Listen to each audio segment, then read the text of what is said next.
guy up. Regardless him. Uh, it's like, yeah, they would drill us like, what did you do? What were you doing? Blah blah blah. So I was like, you know what, Chief? I go, we're at a station house. I don't know what you want us to do because I'm not going to tell the guys to be masked up 24/7 in their own house. Yeah, yeah, So yeah. yeah, That's crazy. I mean, you think it like the firehouse, like you'd want to keep it like it's almost like keep it like a house, where it's like everybody's family and you just kind of yeah. I mean, it's virtually impossible to do. So I got to a point where I go, hey guys, we're not going to do shit today. Just it's up to you. Go quarantine in the room yeah, or whatever. We're just that's the way they want to play it. That's why we'll play it. We won't. yeah. But but the problem was when you have like other outside guys come into your station that aren't normally there. Mhm. That's where I don't know them. I haven't worked with them before. Those are the guys I get leery of Oh, because really? Gotcha. you know Yeah. you build your crew cohesion. I have 10 guys on my station, Okay. so you build a cohesion with those guys, and you know what they're all about. So it's like, Yeah. yeah, it's Yeah. like, Yeah. you know, sometimes it's sad, but sometimes you can't even trust the people that you work with, man. Yeah. And how are the politics with the kind of fire community? um, I think, well, like I said before, like our head chiefs, they're starting to put like pronouns after their, I'm like, come on, Say, man. And then we yeah. got this one chick who's our new PIO lady, PIO slash social media lady, right? So Mhm. she's big on hey Chris. Um she's big on DEI and ESG and all that, teaching all that shit. And I'm like, All that crazy stuff. Yeah. uh I don't buy into any of that shit. Plus she teaches out at the college, so it's yeah. Yeah. Yeah. Yeah. It's crazy how much these they call them woke mind virus, Yeah, but it the woke is. mind virus is definitely spreading. It is like um but it's weird. It's getting into that split that we were kind of talking about Yeah. where there's just like no getting through to certain people. Into almost like a spooky level, where it's just like freaking weird, you know. Yeah. It's crazy, man. It's like the people, I don't know if they just are incapable of thinking for their Yeah. own and Yeah. kind of like rolling through the process of like, what the fuck, Mhm. It's like, I think a lot of us, like, especially here in this group, I mean, we're all like, most of us are firefighters on with the city anyways. It's like, so we had a hard time dealing with that whole COVID issue. Yeah. Yeah. I can imagine. How's it going, Randy? What's going on? Yeah. Where you at? On my way back to Vegas, I was doing a EP gig. Oh, nice. Okay, cool. Cool. That's cool. Um, yeah. How's it going, Chris? I haven't met you before. Your audio's on mute, Chris. There you go.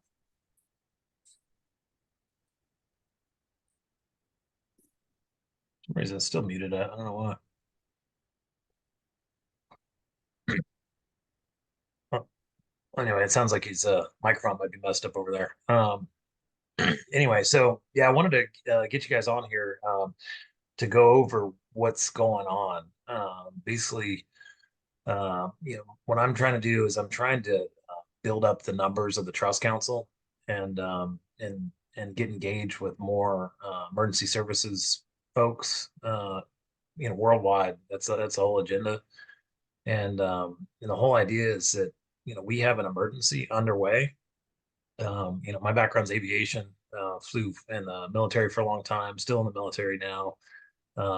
Getting out of the reserves, and but yeah, flew helicopters and Apache attack helicopters, and so I've got background in safety because that like everybody who flies, they call everybody's like a safety officer, right? And so what I'm seeing with this whole AI situation is that it is a unbelievable high amount of risk that is being presented to us, and then it's really you see the accident chain happening. There's really no one's really effectively trying to stop it at this point, you know. And so it's like with most safety, incidents or anything, or accidents, it's like education is the primary tool to avoid catastrophe, avoid like an accident. And so that's really what we're trying to do, is we're trying to raise awareness, get the word out, and let people understand, like, look, like this is a no shit emergency for humans. And so anyway, so Chris, I was going to show you this presentation I've got. So I'll do a little share screen real quick, and I'll kind of run through. JP and Randy have seen it, but I'll just going to brief you on it of what this looks like. But it's this picture of what AI is doing right now, and it is not. It's not really good for the long-term survival of humanity, to the point where you have AI leaders actually saying that they're recommending don't have children right now, because the risk of AI is so high. And so anyway, so it's gonna. Can you guys see that? Okay. Okay. Cool. Yeah. So this is the organization that I've got. It's called the Artificial Intelligence Trust Council, and the whole concept is that right now we are in a horse race with AI, artificial intelligence. It is moving very rapidly, faster than anyone has ever predicted that it would move. And so uh, all these companies and countries, what they're trying to do is they're actually trying to develop faster than their competitors. And so what's happening is it's actually called a horse race, and and a horse race to this kind of weird future. And so this is what I'm pretty familiar with, is a lot of the drone warfare capabilities of these AI systems. And the drone warfare piece is pretty dystopian. I mean, if you guys have ever seen any of those movies where the drone storms come in and operate like under a hive mind and stuff like that, that's totally what's going on. And so these weapon systems are now getting armed. They're putting like claymore mines, different explosives on them, all sorts of different types of munitions that can be delivered via these drones. And so that's really like the big threat right now. And but we also have uh, a bunch of other. It's more psychological operations, but this whole issue of AI weapons being used to kill people. So basically, the killing piece of AI has been uh, delegated to that algorithm, and so now you have AI agents that are designed to hunt people down, hunt humans down, and so these weapons are getting deployed internationally, like worldwide, and and so anyway, so it's a massive problem, because what it's doing is it's taking the human out of the loop for destroying targets, and it's empowering AI to make all those battlefield decisions. And so in the future, what you're going to see is a lot more autonomous war. So basically, wars will get fought by these AI agents and tools that are just independent of a human. So one of the concepts is called fire, forget, find. So everybody knows about like fire and forget missile. You launch a missile and it just goes out. You forget about it. But in this case, the munition actually will find the target on its own, and it will find it through the programming and algorithm of the device. And so it can use facial recognition. It can use the clothes you're wearing, like the location of where you're at, different parameters, and the AI will just execute accordingly. And so what's happening is right now a lot of old equipment is getting upgraded, and so you can have these they're developing these humanoid basically robots that will sit in a seat, and these things will sit in a seat and actually control a vehicle or a piece of equipment much more effectively um, than a human can. And so it's like, so they're basically making like super soldiers out of this whole whole deal. And so and that's a real thing. So in 2025, basically the Chinese factories are really coming on strong and developing a lot of the humanoid technology. You're starting to see some of it with like factory worker robots and things like that. But basically, these robots are really capable, and they can basically do what a human can do in different professions and things like that. So, um, so that's so you can see kind of where warfare is going. It's going to become more and more automated. Um, but this is the critical piece right here is really AI is what a lot of people aren't talking about is that it is already impacting us in these different categories. So chemical, mental, physical, and biological. Um, the chemical part we talked about it last time a little bit, but right now because of AI, you don't need a scientific team to develop chemical weapons. Back in the day, you used to have to be like some sort of very, um, like school trained scientist who knows chemistry and, has got a lot of experience. Whereas now you can have these AI systems that you can put in some different parameters and basically it will invent chemical structures and will invent its own. And so they had a test that they did at a conference where they were testing like they were designing new chemicals, and so they said, "Hey, let's put it on toxic mode and see how what type of toxic chemicals we can produce out of this thing." And so in 6 hours, it came up with 40,000 variants of VX nerve gas, and so VX is it's a nerve agent that's used, and it's like the most deadly thing in our arsenal. And so a lot of the chemicals that got produced there were more deadly than VX. So it was actually more surprising than VX nerve gas. And so the idea that this capability is being given down to individuals, uh, and it's actually getting enhanced through the chemicals synthesis machines, and those are becoming more and more affordable. And so basically, what these machines, it's like a Xerox copier, about the same size. And basically, what you do is you just put the base chemicals into it, and so the machine will actually heat the chemicals up, do all the different chemistry parts to it to transform the chemical compound into a whole new thing. So it's basically like a Xerox copier, but for chemicals. And so that's a major problem when it comes to that's actually an angle that from the fire perspective, talking about because I know you guys deal with a lot of the chemicals and stuff like that. So uh, Chris McAllister is one of the captains on our hazmat team. Chris, have you heard of this technology, dude? It's crazy. That one right there is the one that's the craziest to me. yeah That's yeah, it's ridiculous. And so really right now there's really no regulation on it. I mean, there's obviously laws and stuff like that in place for, it's illegal to do certain things, but at the same time, the ability to buy these machines and produce these new chemicals, compounds and things like that is like easier than it's ever been, right? Then we moved to mental. So the big issue, and you guys are probably seeing this now, is just the inability to determine what is real and what is fake right now. And so that's what the Trust Council aims to to help with.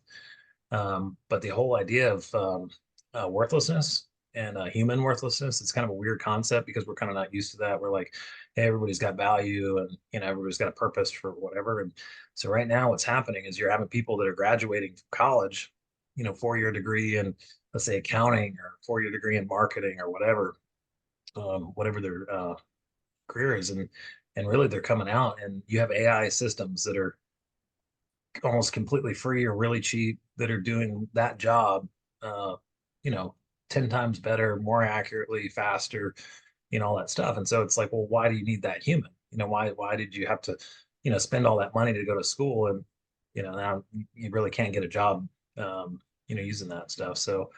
Um, so as we continue down this path of AI, the whole concept of IQ, going like off the charts is happening. So IQ levels of ChatGPT are it's about 155 IQ. Einstein is 160 IQ, and so the concept is this, some experts are talking about roughly the IQ right now is around 1500 for just generally for AI systems. But they're talking about IQ going up to a billion, 1 billion IQ. And so it's just, insanely smart. And so what that does is it's like you don't need a human to accomplish most tasks, because these AI systems are really, really intelligent. Um, so the whole concepts of truth, privacy, trust, I mean, those are kind of it's transforming because of all this AI stuff. Hey, Chris, I Yeah, got a question about that. So if it has that 15, would you say 15 billion IQ? it's 1 billion is what they're looking at. 1 billion? Yeah, So wouldn't that mean that it would have to be have access to the internet to have that yeah, much of an IQ? yeah, They and it say, does. which they say isn't possible or isn't happening right now. Now it's so that was one of the inevitables or that was one of the guardrails that they put in place initially when they were starting to develop these AI systems, is that they didn't want AI to one, be put on the open internet to operate, and then two, they didn't want AI agents to prompt other AI agents, which is completely happening. So basically, it's so you have AI agents that are inventing new AI agents and then using the open internet to operate, and so that's happening right now. Yeah, so those safety measures were completely upended like really quickly, and so we're kind of in this safety void right now where those things were not supposed to happen. Um, so then we go into the drone warfare, kind of talked about that, but basically what you have is you have robots that are killing right now. And so a lot of people would be like, oh, you think it's going to be like Terminator 2 and blah blah blah, and I'm like, no, it's actually like Terminator 2 now. Granted, it's not like a Skynet system that's overtaking the world, but yet you do have robots that are killing. I mean, and this a lot of people don't know that that's actually happened. 2021 was the first recorded kill, AI autonomous kill, and so, but you actually have algorithms that are taking human life now. And then so on the biological side, that's where it gets really freaky. And we just got done with COVID, with that whole disaster in Wuhan and all that kind of stuff. Um, but the biological piece is a real problem, because what you have, just like with the chemical synthesis, on the biological side, you have the ability to develop DNA and RNA products, and so they're using CRISPR technology to develop these things and actually implement them, like really quickly. And so that's the big secret with AI, is that no one's talking about, is anti-aging is real, to the point where you can now basically choose to not age or reverse your age. So you can reverse aging. And so what that does is it creates a numbers issue. And this is something that the World Economic Forum is looking at, is just like, hey, we got these, 8 billion people on Earth. And then if we have anti-aging, and it's like, and then people are, still having kids, then you have a numbers issue with the population. And so if you look at that from their perspective, this is like Bill Gates admits it. He wants to reduce the world population. And you can look at the Georgia Guidestones. They talk about that there. 500 million as like kind of the preferred population size of the world. Um, that and so this AI future, the elite vision is to have AI robots and small human population, but basically like a servant class, and then just AI robots that basically tend to everybody, and then solve all the problems. So basically, it's like does all the farming, and basically the production of all material can be outsourced to AI manufacturing, things like that. So anyway, but really these are the key pieces that are transforming the world already. So But that anti-aging piece is really critical. Um, and that's a good thing. But what's happening is that the elite are using this as a way, and they're ultimately shaping the future world, in a way so they can enjoy it, and it's kind of like screw everybody else type of thing. This is David. I'm sorry. I did notice I am taking some of that free Harvard training. I know Harvard's messed up at MIT, but they're offering the free AI with Python programming, as well as MIT had their AI training recently.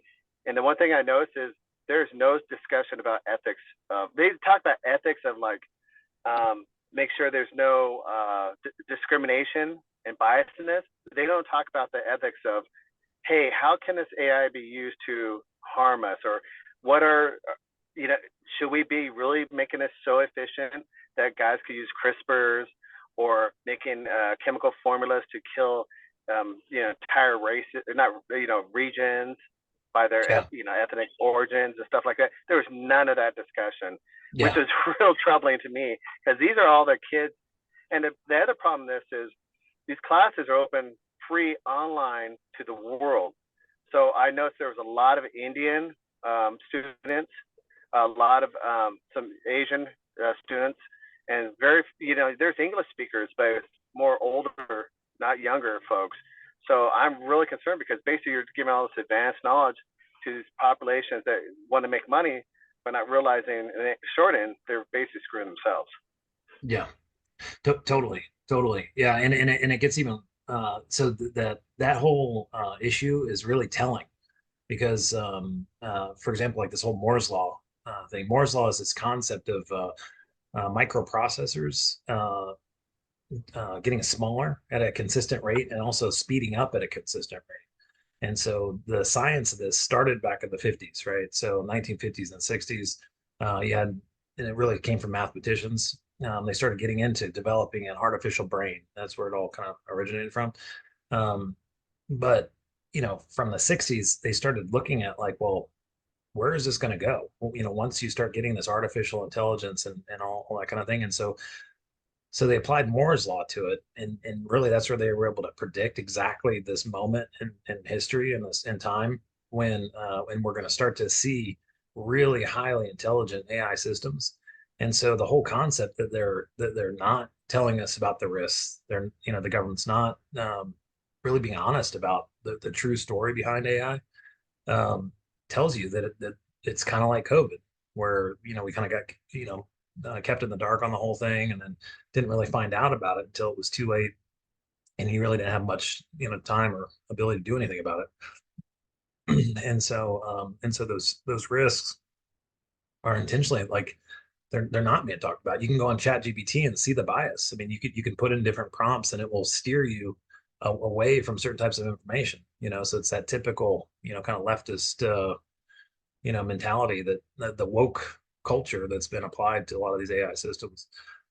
And it's like, well, you look at where it's built. I mean, it's built in Silicon Valley, and that's the heart of all that craziness. So anyway, so Moore's law is this whole doubling of processing speed and miniaturization of transistors on a microchip at a consistent rate, and with AI, like we said, AI is on the open internet. It writes its own code, and AI creates its own AI, right? So it's no longer do you have humans writing code for different computer systems. You have the AI writing code, and so it does it really, really quickly and much more efficiently than a human, and like with no mistakes, that kind of thing. But at the same time, like, who's inspecting that code? How do we know that that code is safe? Like, where does it go? And then because that, you could pretty much throw Moore's law out the window, because it is developing much faster than it has been. So they talk about some of the inevitables that will happen, and so they talk about AI is going to outsmart us. It already is, and so that's like an inevitable that they predicted. They talked about AI is guaranteed to make a mistake. A mistake will happen, but it's only after that point, when we have a major mistake, will we actually be like, hey, we really need to watch this and be more careful with it. But AI is definitely changing the world, and whether we like it or not. And so the concept right now is that if you look at the media, you look at government statements and things like that, it's the industry that is leading AI. So the industry is leading it. And so what you have is you got a bunch of geeks in Silicon Valley that all have a profit motive to push this stuff out as quickly as possible, and they want to dominate. And so at the same time, you have all of us, like the people of the world, who are kind of just sitting on the sidelines.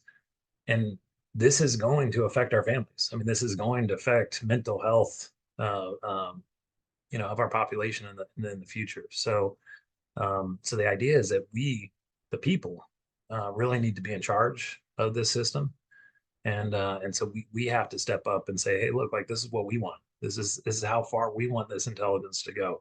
Oh yeah, it might be 1 billion IQ, and it might be able to replace all human jobs on Earth. But is that really what we want? And so the idea is that but we are in charge. But what that means is that we have to train it today. We have to start training it now and start setting up the ethics behind it so that it doesn't get out of hand, and we can keep it safe. And so one of the concepts is that we are the teachers of AI today. We're the parents of it. And so this AI, it's kind of a weird concept, but it's really like an alien intelligence that has just been born. And so it's talk about like alien life on Earth. Really, you do have an alien intelligence that is smarter than humans, and it is only going to grow smarter. And then how far that goes, it's really up to us to control it. But we're ultimately in charge of it. So that issue is called the alignment issue. They say that there's really no way that we can make certain that machines have our best interest in mind. There's no way we can that we can determine what the AI is going to do and ensure 100% that it's safe, right? And so the real senior engineers behind AI are saying expect the unexpected, because we just don't know. It's a black box. Like information is goes into it and it comes out of it. What happens in the middle, they really don't know. And so the idea is, it's like giving a monkey a machine gun. Hey, are you going to trust a monkey with a machine gun? And maybe you could train a monkey to shoot pretty well, but I'm sure Randy could probably do a good job of that. But the I've actually done are you serious? Yeah, it. yeah. So Sort of. yeah. But anyway, so that's the analogy. Um, and so it's like with anything. It's like with cars or guns or whatever, alcohol. It can go good or it can go bad, but it's really up to the individual to see which way it goes. And in this case, it's up to us. It's up to humanity to steer this thing in the right direction to make sure it doesn't get out of hand. The problem is our watchdogs are basically asleep. They just signed an executive order recently. If you go through that executive order, there's nothing binding. It's all like recommendations. It's like, hey, you've got to report some stuff. Hey, you got to do this and that. But there's really no like legal liability. There's no strict repercussions. It's still in it's an open field at this point. And which, if you want to enhance AI and win this horse race, you're going to keep regulation really low and allow this thing just to continue, which is exactly what's happening right now. And I know. I'm sorry. I'm in banking. I work for Wells Fargo progressively, and I'm in the compliance side. And I'm telling you, they do not understand the dangers that AI presents as a threat to institutions as well as to the individual. I brought it up on a conference call once where we were having a discussion about voice cloning through deepfakes through AI, and the director of my department didn't know what I was talking about, and didn't even know. Didn't know. And we were, and the discussion was, why are we calling suspects when they can use our voice to use it for they use against victim customers. All they need is get samples and use your voice, and bada bing, you're done. And didn't even know how to even approach that topic nor even discuss it. And she has never followed up on it.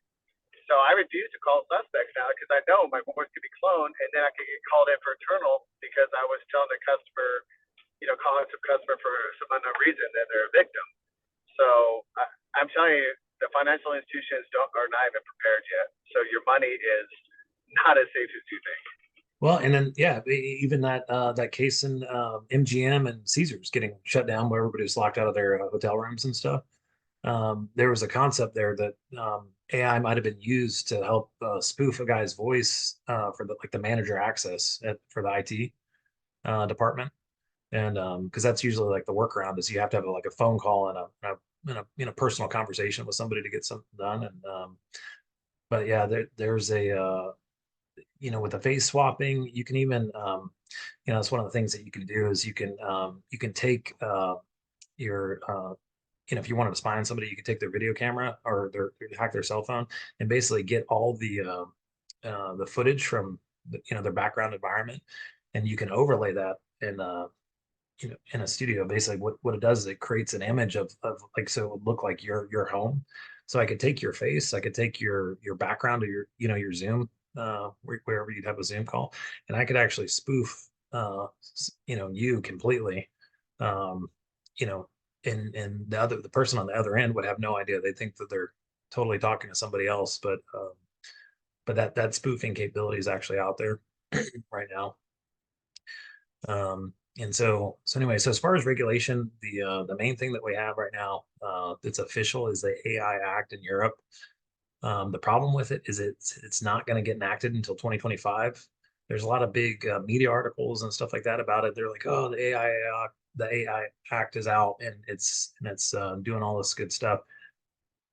It's really smoke and mirrors, because what's happening is there's really no teeth and there's no agreement yet. And so all the legislation and stuff like that is still kind of like pending. And so they're kind of playing this game of like, oh yeah, we're looking at it, but they haven't enacted it and and made it official yet. And so we've got about another year of kind of this window where there's not a lot of regulation. And so where the world goes in this next year, 2024, it's going to determine a huge amount, right? So most of the regulation you see is really about like racism and fairness for lending and things like that, but they're not getting into a lot of the real heavy duty serious stuff that is actually impacting people today. So there's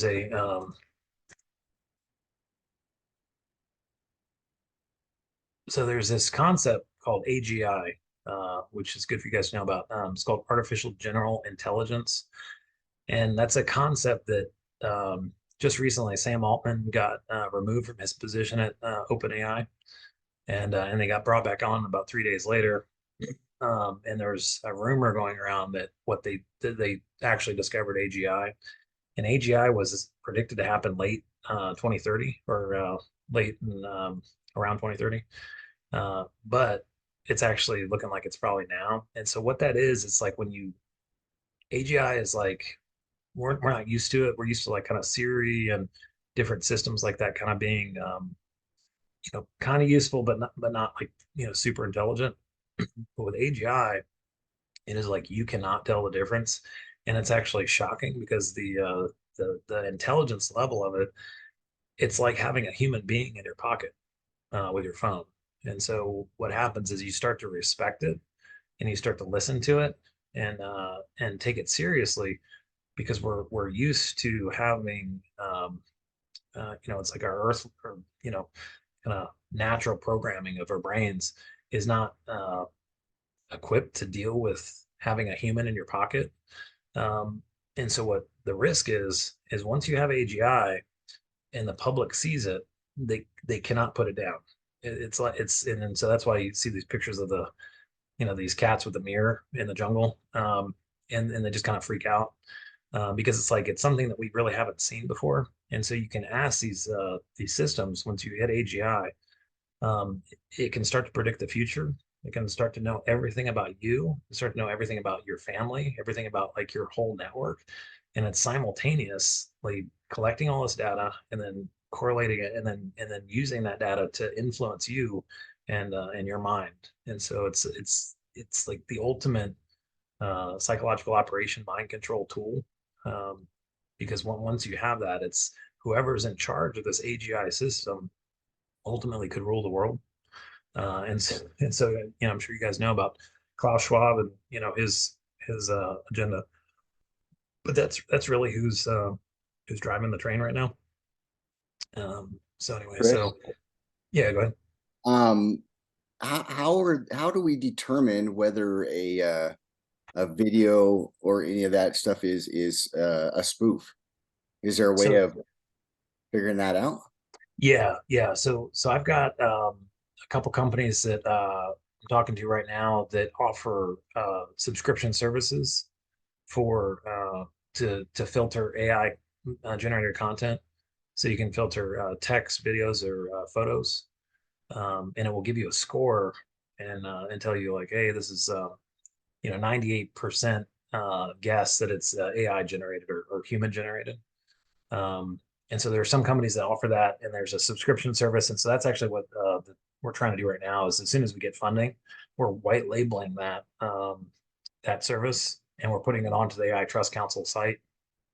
And the idea is, having it there is like a one-stop shop, so you can have social media, but then you can also have this filtering, and so you can ensure that what you're seeing is best case that it's true. The problem is that it's not perfect. And so then it's like you gotta go kind of old school, and you just gotta know where the origin of the data is.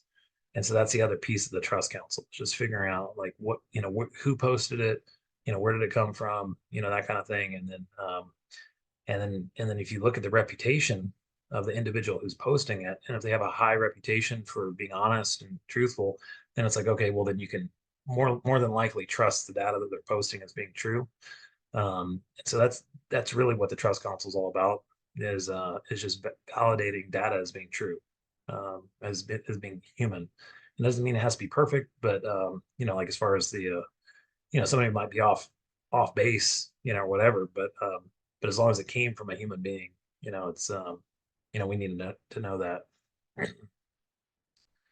Um, so there's another term called the singularity, and so that's looking like 2045 is what Ray Kurzweil, he's a futurist, predicted a lot of this stuff, but he's looking at the singularity is happening in 2045, and that's a moment when AI systems, because AI agents are developing other AI agents, and it starts to kind of build on itself to a point where it becomes a runaway reaction where no one understands where this goes. Like literally nobody knows what's going to happen. And so as this AI gets integrated into more and more systems, you have this singularity moment happening where you got these AI systems that are 1 billion IQ.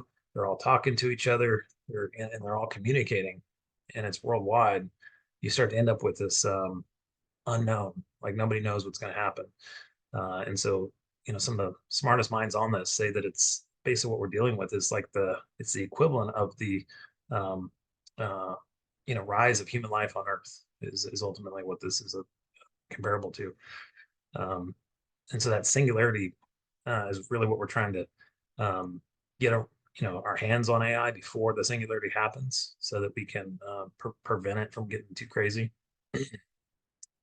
But this is one of the concepts that I'm come from a military aviation background, hung out in Silicon Valley, and talked to a lot of different engineers, things like that. But they believe in an AI government and an AI God ultimately, and to the point where they're actually creating uh, artificial intelligence churches. And this one in particular got shut down. But the idea is that they want to play with um, human genetics, biodiversity, DNA, all that kind of stuff, and start to create a new Earth that is run by AI, and you have an AI God ultimately that everyone listens to because it's 1 trillion or whatever IQ ultimately, and it can, it's like an all-knowing being. And so that's what these tech engineers, senior engineers, that's what they're into. And it's like they played a lot of Dungeons and Dragons, growing up, and they play video games constantly, and they really think this stuff is pretty cool. Uh, and so they're engineering this stuff with this goal. I mean, so that's what a lot of people aren't talking about is AI government. And so if you look at what's happening with our streets, you look at homelessness, you look at crime, especially in California, you can see that's a perfect example, like the Bay Area. It's a total disaster, right? And you can go and steal $1,000 worth of stuff and get away with it. Well, it's like, well, why would they do that? What's the point behind that? And and what I'm saying is, I'm like, well, they want this AI government. So what better tool, using that problem reaction solution technique, what better tool than to make it a shit show today so that we're on our knees begging for that solution? That solution is the social credit score. It is the digital track and trace AI system that is the same that they have you know, um, in China. They also have it in Dubai. I lived in Dubai for a while.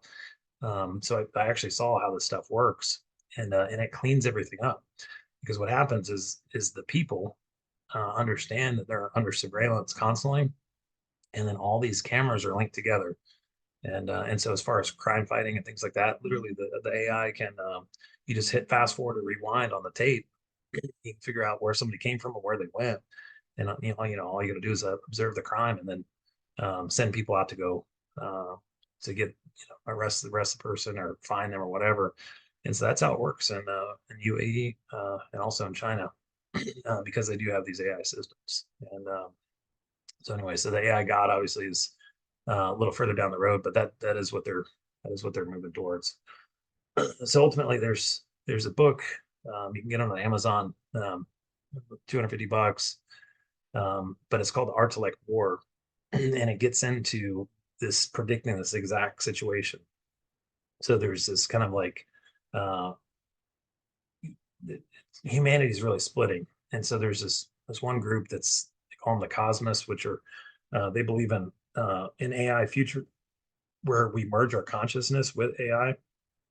So basically, AI, uh, like our consciousness through digital collection of all our data, gets uploaded to like a cloud, and then that will be used to like colonize the universe with our intelligence, and so they call it going cosmic. And so I've actually talked to some different AI engineers, and they talk about that. They believe in this cosmic future of humanity, and they look at human 1.0, like our natural version, as being like kind of outdated and not really important, to the point where they're actually willing to sacrifice humanity in order to achieve this cosmic super intelligence where we merge with the technology. And so that's one camp. On the other side, we have in this book, it's called the Terrans, but they believe in Earth, they believe in preserving humanity, and they want to have strict control over AI so that we don't lose our humanity and lose control of where humans go in this whole situation. And so the idea is that you're going to have artificial intellects that are trillions times more intelligent than humans. And so if you can think about that, you can think about like if you're in your kitchen or something like that, and you see an ant running across the table, you'll just kill it because it really doesn't matter. It's just an ant, and it's got a low IQ, and our IQ is super high versus an ant. And so in the future, what's going to happen is, instead of us, being in the human position, we're going to be in the ant position, and then the AI is going to be in the human position. So the human will be the dumb one, and the AI will be this 1 trillion IQ thing that it decides what it's going to do with us depending on what it wants. And so yeah, so you can kind of see how that's a bit of a problem there. I'm sorry, I got a question. So just like any well, it's an algorithm, right? A lot of different algorithms are being ran through filters, weighted, and all that stuff. Mhm. So how can we develop, or not we, but how can a poison pill be developed. You know, basically like malware that can either be, engaged through the visual recognition software that gets uploaded and starts a chain reaction, or is there any studies like that on ways Yeah. to do a shutdown on AI when it gets out of control? Well, and that's one of the things I'm looking at is it's really a there's some different ways that we can slow it down. Um, so one, you would start with like legal liability, and kind of the more conventional ways of going after corporations and things like that. But ultimately, it gets to that kind of disruptive type of tools and techniques where you'd actually need some sort of virus. So one of the concepts is to have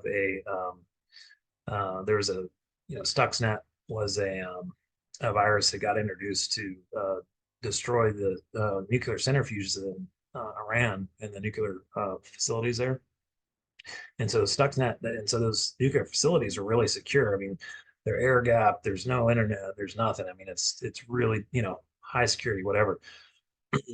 The U.S. was still able, or actually it was Israel, but they're still able to shut down those centrifuges because what they did is they uploaded they gave out thumb drives, I think at conventions, I believe, but thumb drives with this virus on it. So all these thumb drives went out. Basically, that virus spread worldwide, and it was a virus specifically designed to go after the Siemens speed controller on top of a nuclear center, one of these centrifuges. And so what the virus was able to do was change the code on the centrifuge and speed it up to the point where it would explode, ultimately destroying the centrifuges. And so we were able to pull that off, and that was back in 2009. So the idea with AI is that you need something similar, some sort of surveillance virus that goes out. You need a parent organization that is like a trustworthy NSA or CIA that could basically observe this, but in a pro-human, from a pro-human perspective, and observe AI systems worldwide. And if there are AI systems that go beyond a certain point, you could have a virus basically activate and just kind of derail their programming, so the programming would get messed up and their device just wouldn't work or whatever.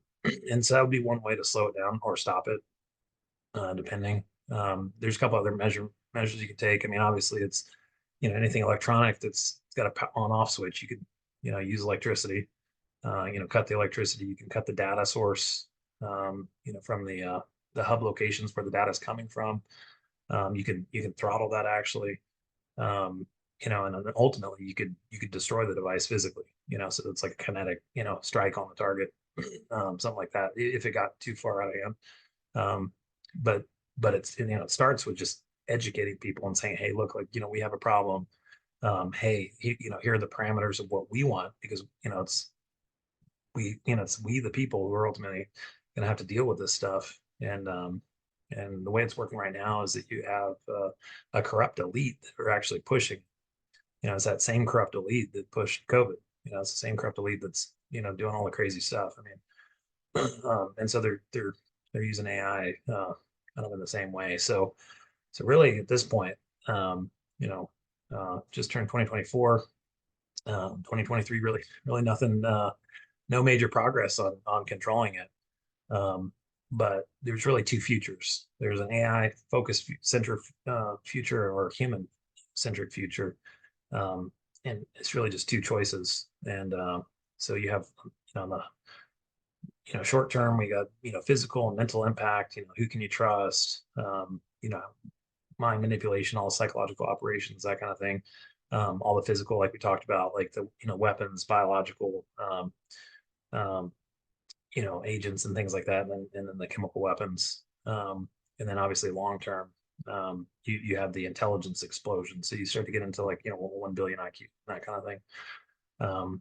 And so on the other side, we have the human centric future where it's like, well, why are we going through all this pain and misery and risk just to bring on this technology?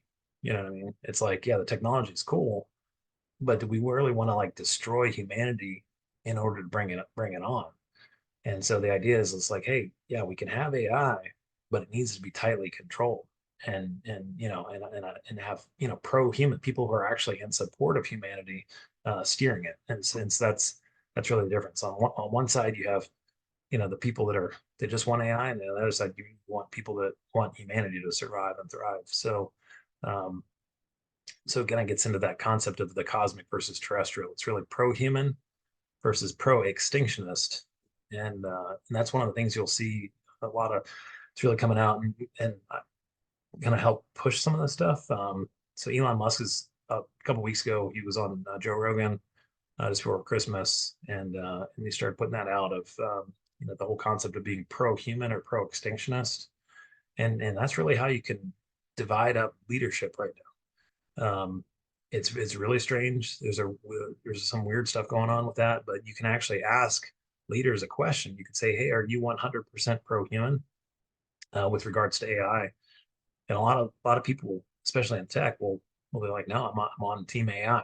They want to see AI just continue indefinitely, and they don't mind if humans get extincted in the process. Literally admitted it. I've heard about 12 times of people talking like this, and so and what this is being labeled this, because it doesn't make any sense. You're like, okay, well, don't you have family? Don't you care about humanity and what happens? And so what this is being labeled as a mind virus, and so it's starting to kind of spread on alternative media now. But this whole mind virus thing is real, and you can identify it. And so I've actually we've been doing some studies and stuff like that on people, and there's a decent portion of the population that has this mind virus, and they are extinctionist. I mean, they're not in support of humanity. And the problem is these guys are usually pretty smart, and usually they're real educated, obviously woke, but they have this mind virus, and so the way to identify them, and this is really critical to remember, is ask it, are you 100% pro-human, yes or no? And you got to put it in a binary because it messes them up. If it's in a binary, they struggle to answer it. Another one is you can ask them, hey, if AI was going to destroy humanity tomorrow, would you turn it off today? Yes or no? And strangely, a lot of people can't answer that also. And to me, it's just like, well, what the hell, So like that's a no-brainer question. Obviously you turn it off, but these guys really don't want to. So anyway, so today, 2024, it's our choice. We could go AI-centric future. Ultimately, this leads to AI controlling humanity. And it does that through psychological means, the ability to control our emotions and control our direction.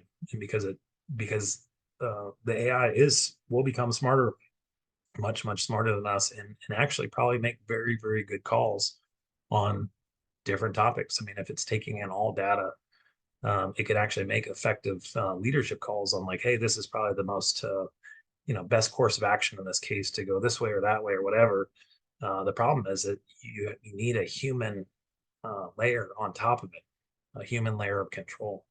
And so it's either option A, AI controls us, or option B, we control AI, and we demand it, and we make sure the AI is under tight control. But it's up to us getting the word out. so some of the ways you can control it, obviously transparency and inspectability. AI should be completely, the decision-making process for how AI does stuff should be transparent and understandable. If it's not, then it shouldn't really be used in situations where it could harm the public, harm people. So the ability to see that visually, ability to audit it, and the ability to have human oversight, that's kind of step one. There's another term they call sandboxing, but basically it's if there's a company that's producing an AI, you can say, hey, it needs to be tested in a sandbox, which means it's isolated. You can go crazy in the sandbox, kind of see what the AI is going to do, and make sure it's going to be safe before you deploy it, to the larger population. And so that should be a requirement, which it's not currently, but ultimately, it's going to be a power off. It's so kill switches, throttles, anything to slow or halt the the operation of AI in case of emergency or case the people determine that it's not, not going the right direction. And then some sort of surveillance of it to identify, what it's doing, problems with algorithms and different errors and things like that. But that's one of the fundamental issues of AI is that it does hallucinate. It does lie to you blatantly and very convincingly. Like it's very hard to tell when it lies because it does it so well. And a lot of times nobody has any idea how or why it did it. It just does it. Um, and so anyway, so this is kind of what we're talking about, turning it off. When you bring this up to people, a lot of people who are kind of on the extinctionist side of things, they'll want to argue with you really quickly. They'll be like, "Oh, there's no way to turn it off. It's impossible."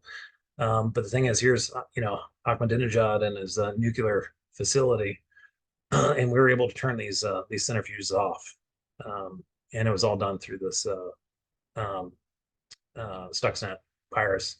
So it's a good example to use if you talk to anybody who says, "Is it possible to turn it off?" 100%, it is possible to turn it off. You can turn off anything, right? Obviously, it's a matter of force. Ultimately, it will lead to that, but there's a lot of measures you can take that before you have to use force to do that kind of thing.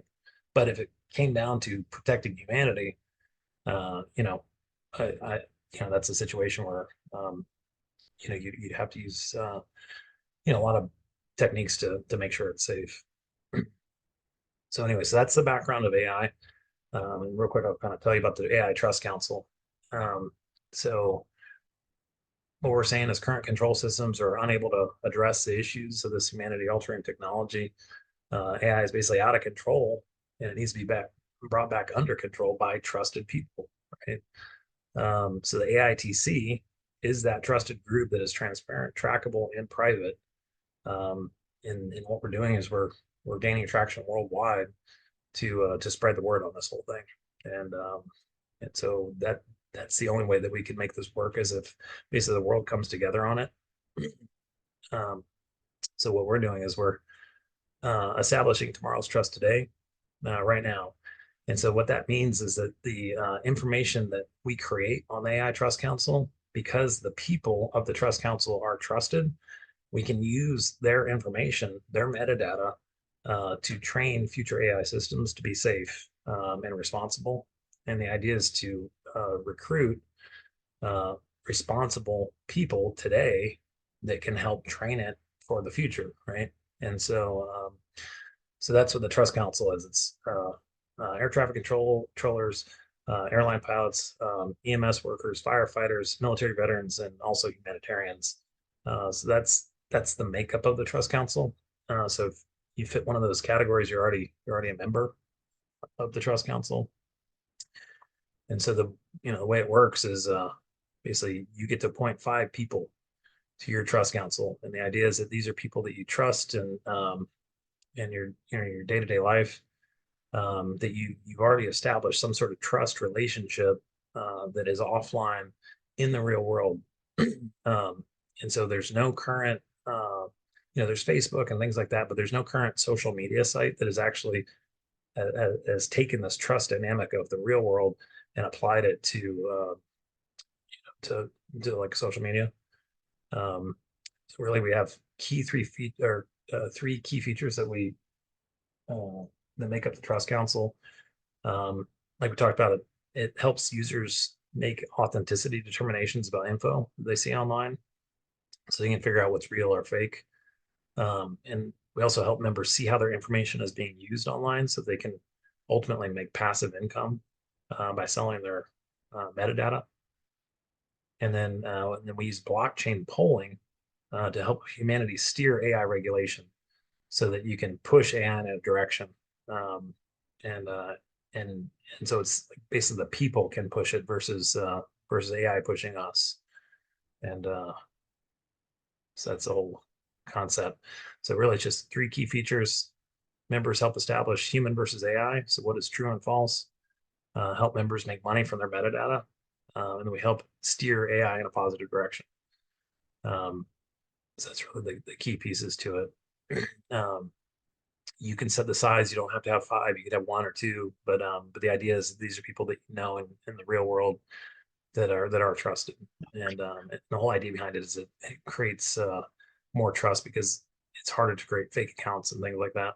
If you have like as pick 5 people, and so we have a strong verification process. So once you appoint somebody, we're looking at having a physical key that you would give to anybody, and you'd actually have to physically give them the key, kind of like one of those bank fobs that has like the code that scrolls on it, things like that. Something physical that you actually have to touch, that you basically can't fake the accounts. Needs to be completely real. So as far as the rules on the Trust Council social media site, avoid posting fake content best you can. Label content as AI generated or human generated if you're going to post something that's AI, and then try to follow the golden rule. So treat other people the way that you want to be treated. So you can see once you pick 5 people, they're in the council. Once they pick 5 people, what happens is you can start to see the council gets pretty big. And, so as these people start to pick more and more, just from your one choice, you end up getting a really big network of people who are in this trust council. And the whole idea is that the base layer of this trust council are those trusted professions. So it's those people that have the safety, emergency services, that kind of background where it's pro-human. People have like stood up for humanity and wanted to help people. This is the idea behind it, is that you want to be able to see your information and what happens. And right now, there's really nothing online that does this. So the idea is that you would have a screen like this where you can see you here. And the idea is that these are all members, and you can put in different parameters and it will get them to light up or dim based on the parameters. And you can use colors and things like that. But the idea is that you could say, hey, you can divide this up different ways. So for like politics, you could say, where do I land on this one topic? Like I believe, Joe Biden got elected illegally. So where does that put me in relation to everybody else, who has their information out there? And the idea is that you can use the screen to actually see what people think. You can actually use the screen to be able to see how your information flows. So let's say you make a post, you can actually get it to where you can, it'll highlight like all the different people that saw the post, where it went, what types of people saw it, that kind of thing. And the idea is that you can actually then control where your information goes, who sees it, what happens, and it gives the user more visibility on what's happening. What we have is boardrooms. This is a way to start to establish trust. Like you have Facebook groups and stuff like that now. Right now, you really don't have any sort of rating system on for trust in any of these online forums and things like that. But the idea is that you could be completely private or public, depending on what you want. But if you're public, you start establishing a trust score. That trust score is from your audience, so it's not Klaus Schwab, it's not the government, it's nobody.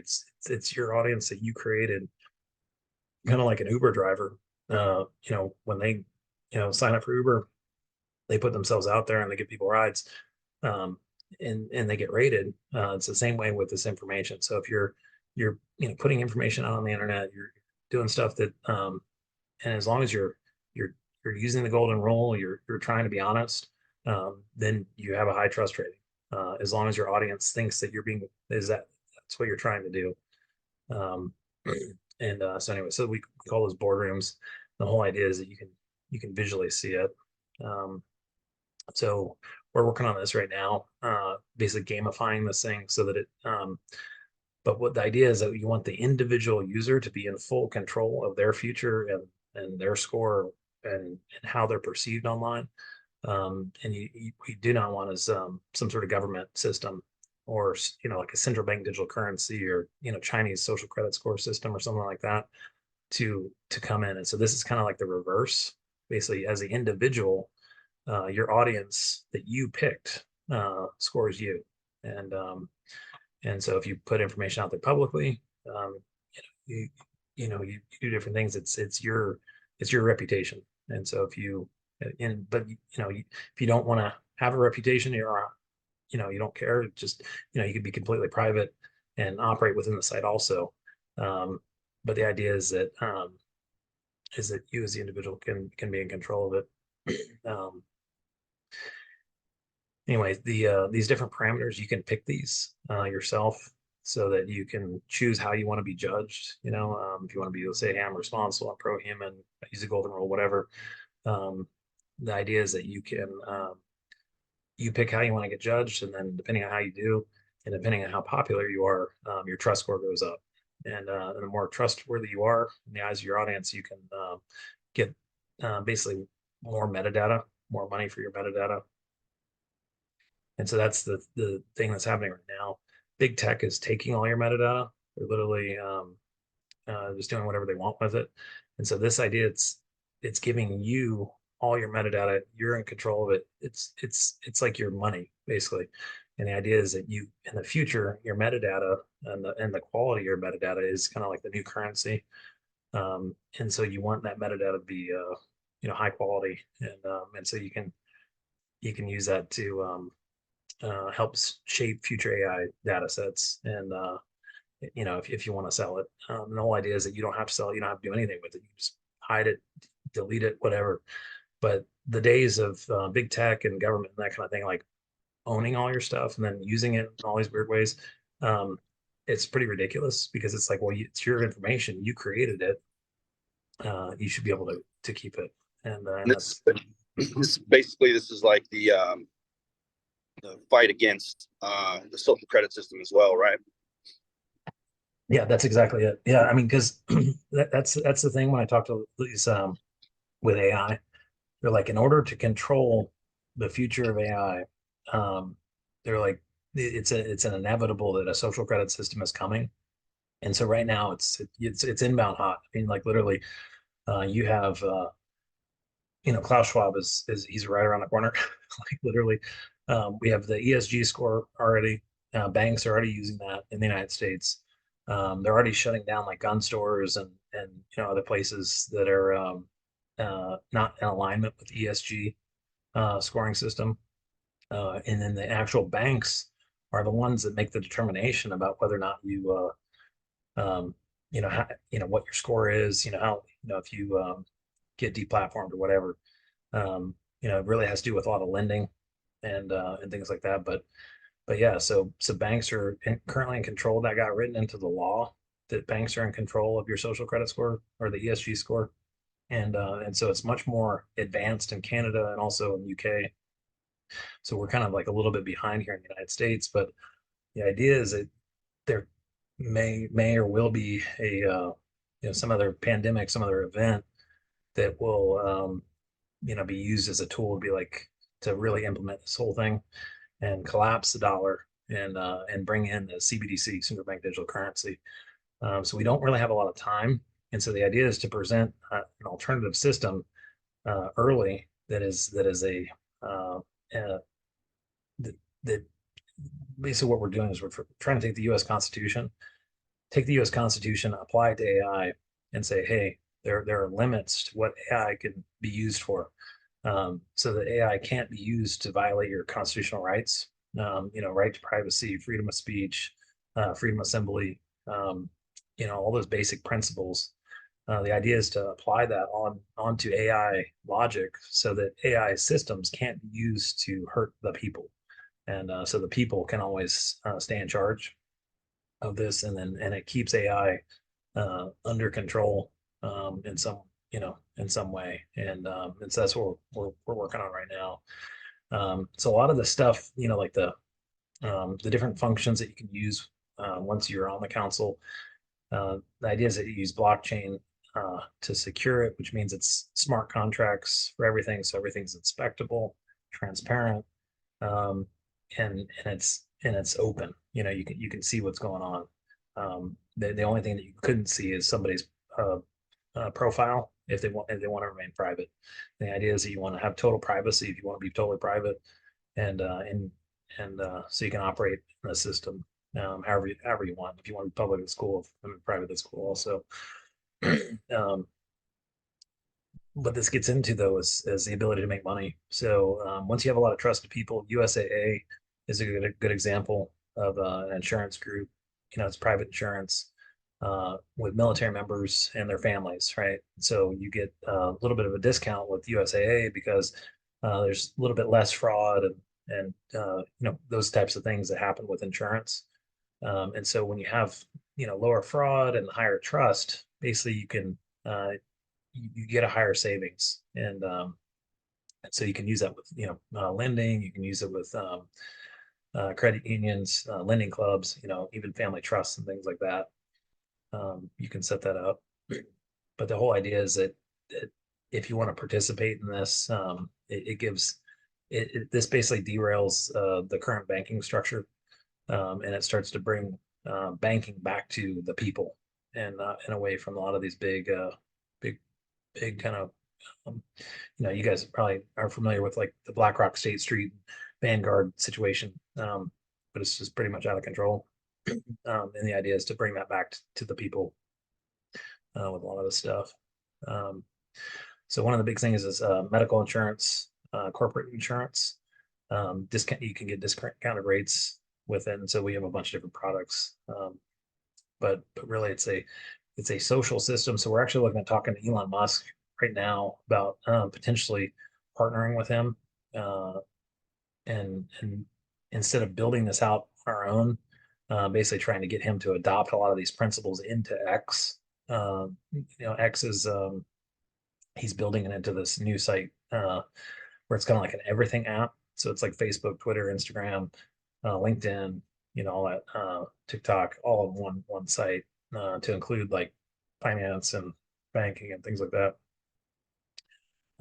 So anyway, but the idea is that when you post something, you want to have some idea if it's real or fake, and you want to have some sort of trustability, and so that when you do post something or an opinion, that people actually believe it, and then the more you're trusted, the higher amount you can get for your metadata. Basically, what you do is you connect highly trusted people with advertisers, and advertisers with this collapse of trust that's underway. It's actually happening right now. Is that the public is going to be shocked, about how badly we've been fooled and manipulated, and and everything. And so it's like in the future, the question's gonna be like, well, who can you actually trust?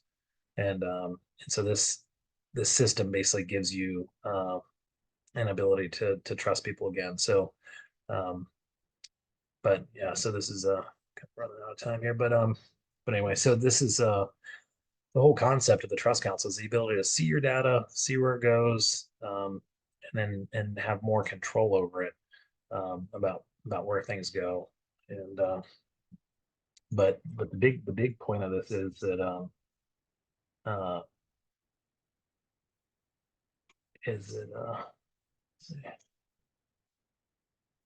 yeah, the big piece of this is that we literally don't have much time left. This is an emergency for it's a worldwide emergency.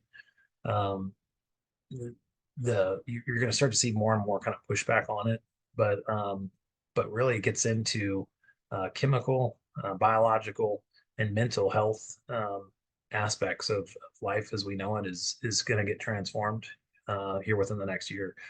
And you know, and people like Elon Musk talks about, hey, this is more dangerous than nuclear weapons. Mogadot, chief business officer for Google, says, do not have children. Wait to have kids until we see what's going to happen with this whole thing, because you don't want to be bringing kids up in this environment. That kind of thing's going on. So now's our time. We have a window, and if we kind of sit back, we're going to continue to see it develop and progress, in this direction. And so what we have is this opportunity. So what we're doing is we're linking up with safety professionals, people in those different categories worldwide, and I'm going over to Dubai here pretty soon, trying to meet with some folks over there and raise the volume. But really, if we kind of sit quietly in this whole situation, it's good. It's going to go bad for us, and we're going to lose our chance to really say, hey, look, like this is what we want, the people, and I think that's kind of what they're banking on. you know, like like we were talking about earlier, they've left us in the dark on this whole thing, and they've actually manipulated us pretty well. And to me, it just totally reminds me of how, watching COVID unfold and seeing that whole thing, because it's like, no, these guys aren't being honest.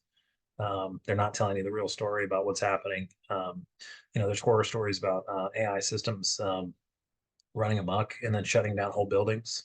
That's not in the news. The ability to manipulate people and run psychological operation campaigns on society. I mean, it couldn't get easier now. And there's even kind of a concept that DARPA and governments had some of these systems for a lot of years, and then that's why we're in the position we're right now, is that they've let these AI systems just run and manipulate us, and that we're actually in this weird psychological operation right now, and we really don't know what's real and fake, and so that's why the Trust Council is will be in a critical position to help steer in a positive direction. And so what we need now is more members. We need more engagement and kind of raise our profile so that we want to go to DC. I've been pretty limited on trying to engage with politicians back there. I talked to Robert Kennedy Jr. the other day, talked to Tucker Carlson also, and told them about this whole issue. But really, it's a weird split of humanity that's happening. And one of the it's ways you can identify is through those questions. You can ask people, are you pro-human? Would you turn AI off? And put it in a binary, so it's yes or no.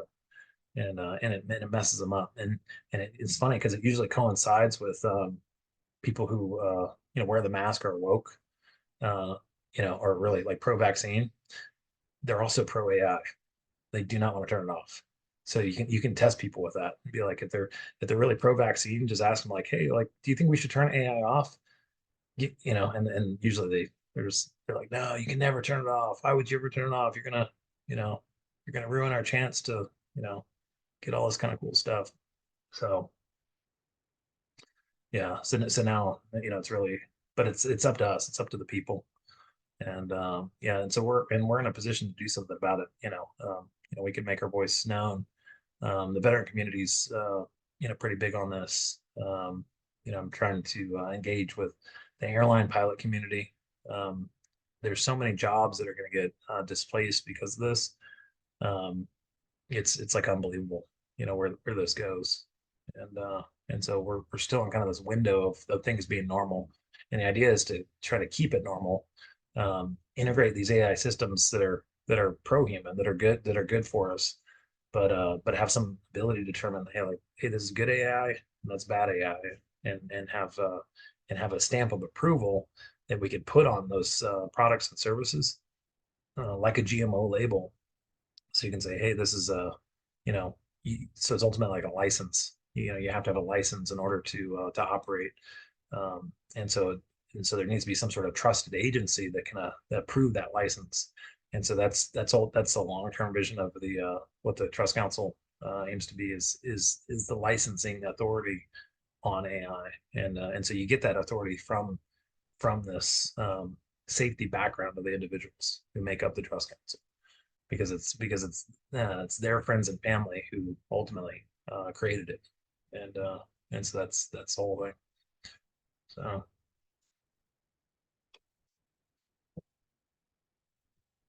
But yeah, so it's good times. Thanks, man. I just learned some more stuff on that one second time around. So I appreciate your time, dude. Oh, for sure. Yeah. So I know that I've engaged on your website to volunteer or do whatever I can to help you out. So how does that process work? Yeah, so right now, basically what we're gonna start engaging with the governor of Nevada. We're trying to present on the 18th. I'm doing like a debate, like it's a pro AI versus pro human debate. Basically, there's some folks that are coming in to debate, and then on the 8th of February, we're having an event where we're going to get some bigger name people in town, and the idea is to present some of these solutions, and and and really it's just kind of saying, hey, look, like we the people have a solution to this problem. We can curtail this, we can help steer it. It doesn't have to go in the shitty, horrible direction. In fact, we have all the tools and capabilities today to have an amazing future, but it's just up to us to make that happen.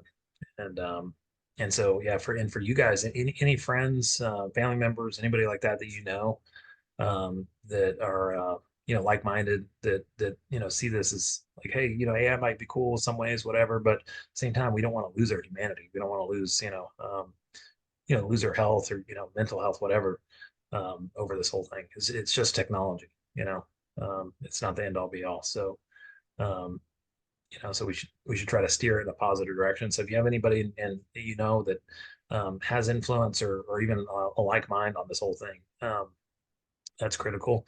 The other thing is to spread it amongst the community. So right now, my got an aviation background, so I'm trying to spread pretty hard in the aviation community, and try to push that.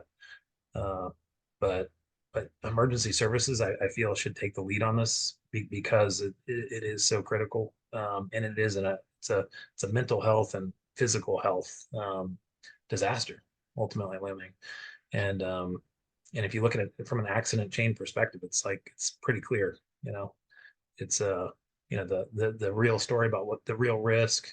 A lot of that stuff's been suppressed, and so what'll happen is eventually it'll come out, but it'll probably be too late at that point, because it'll be like, hey, there's some sort of major catastrophe or event or something like that happens, and that's one of the inevitables, is that will happen at some point. It's just a matter of time. So, but Does anybody have anything for Chris? No. cool. Yeah. We'll do whatever we can on our end, Chris, to help you out. You and Okay. so we got plenty of guys. We just we'll pass it through our group, and hopefully it'll take off, because I mean, like you said, I think there is plenty of good ways to use AI, but I just don't have faith in some people to use it in the way it's supposed to be used. Oh, it's insane. It's like, well, and that to me, the biggest risk of all is the corruption that we got. Yep. We I, like corrupt. I think people who use it to benefit themselves or their cause for locking people down. I just don't have trust in some humans to make the right choices, to use it the right way. So Exactly. Yeah. that shit scares the shit out of me. So Yeah. It's nuts. It's really nuts. Yeah. And we didn't even get into a lot of I mean, there's a million different stories and avenues this goes. It's like ridiculous. So yeah, I bet. yeah. I mean, I think it's just going to get worse over the year. Well, I mean, this year especially. Mhm. So Yeah, you mentioned that the election is what scares me as well. I mean, how much? I think what the biggest thing is going to be all the spoofs, and we've talked amongst ourselves, is that we can't trust what's going to come out on media or social media. Can't trust your eyes or ears on that stuff. You have to be physically in the presence of your friends to Mhm. know that you're actually talking to a real person that hasn't been spoofed. So that's the crazy shit, Yeah. which is all right by me. I mean, I'd rather go back to the old days where your friends you had to go physically visit with your friends to talk about shit like this. Yeah. So I mean, Yeah. that's If what it comes down looking to like That's what we're destroying headed humanity. to.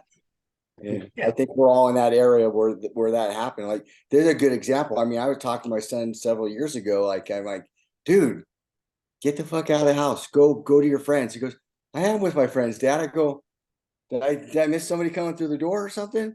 No, Dad, they're right here. I go, no. Get out of the house, man.